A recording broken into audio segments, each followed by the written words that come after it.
With only brief interludes of happiness, life is, really, a procession of disappointment, loss, sadness, pain, sickness, and death. By middle age, the vinegar in our veins has been completely drained through our exhausted tear ducts. That's why you don't see old people fighting very often. They're too dismayed by how their own lives turned out and what direction our society is supposedly heading in to dive into any kind of flaring indignation. A couple of elderly gents swinging for the fences trying to take each other's heads off is a real rarity. Like seeing Bigfoot or the Wienermobile driving along a major road, which I did see once, but that's a story for another video. Anyway, a couple of months ago, I actually got to witness this phenomenon. This venerable gent, a barber named Ichabod, who lives across the street from me, he had it out with his next door neighbor of 20 years, this guy named Mortimer. Now, when they tossed the hearing aids down and they rolled up their sleeves, I thought I was in for a miracle of comedy. But what followed was one of the swiftest, most brutal, and just one-sided pummelings any human being at their peak heart rate ever dished out. Ichabod, I mean, he started the party with a low left to Mortimer's solar plexus, and he closed things out just as soon as they'd begun with clipping Mortimer's chin with this 5-hit combination, this lightning-fast combination. I mean, this was fast. This was like Charles Bronson in Hard Times fast. Blew me away.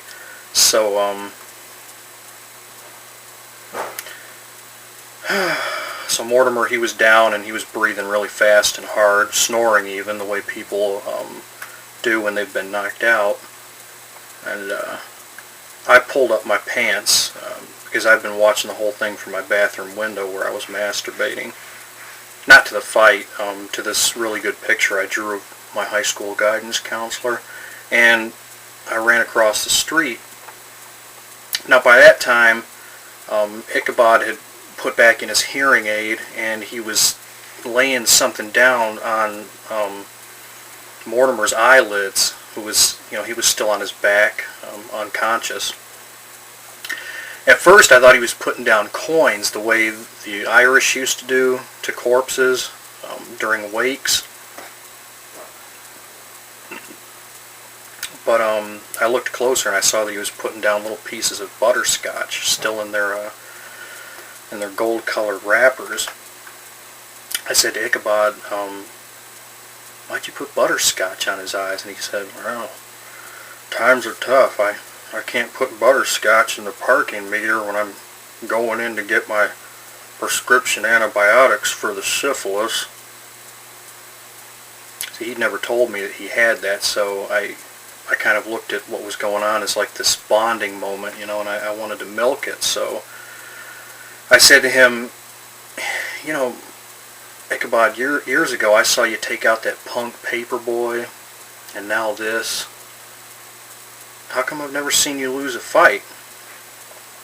And he said, it's easy. If you go into a fight thinking you're going to lose, you will. And besides, the outcome of most fights is determined by who strikes first. Because when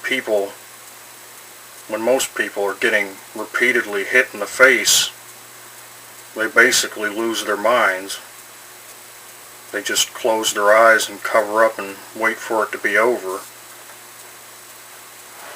I never forgot that advice. It was some potent stuff. Well, last week I was walking home from work and I noticed that for the first time in my life, Ichabod's barber shop was closed on a Tuesday. And there was a sign in the window that read, closed due to illness. And a couple of days later, I walked by his shop. It was still closed, but